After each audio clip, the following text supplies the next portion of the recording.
Okay, we're going to be looking at question number 3 now, which says Canadian researchers hope genetically modified mouse gut cells will free diabetics from dependence on insulin injections.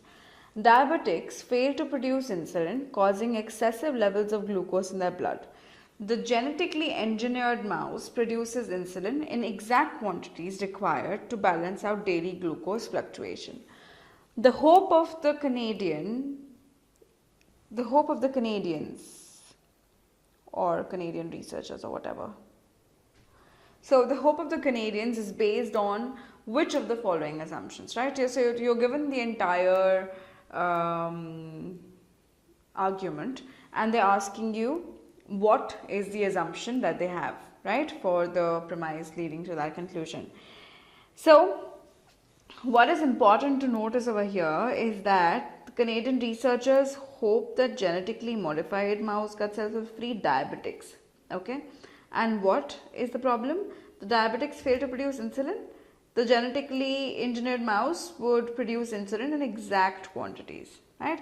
So the assumption has to be related. A says insulin injections used by diabetics help maintain the sugar levels in their bodies. True, it's a fact, right? But then how do the mice fit into it, and why the Canadian researchers experimenting on the mice over here? So you have to take that into account as well. Therefore, not a possible answer choice. The genetically modified mouse will alter the genetic of the diabetics also. Not possible, right? In diabetics, the daily glucose level is not maintained at the normal level.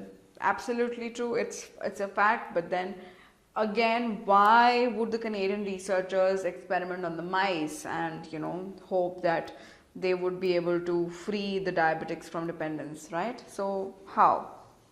Again, not a possible answer choice. D says mouse gut cells function in exactly the same way as pancreas of human beings, which are responsible for insulin production. Plausible enough reason, right? So why would the Canadian researchers in the first place experiment on the mouse gut cells unless and until they were supposedly functioning in a similar manner as human pancreas, right? They want to look at the first sentence. It says they hope genetically modified mouse gut cells will free diabetics from dependence on insulin injections, right? So they think that maybe the mouse gut cells function the same way as pancreas do, and therefore they are experimenting on that, right? Therefore can be a possible answer choice for an assumption why they are doing this action in the first place, right? D can be an answer. Let's look at E. Insulin injections are very expensive and cause, again, beyond the scope of our argument. Therefore we can't think about this as our possible answer choice.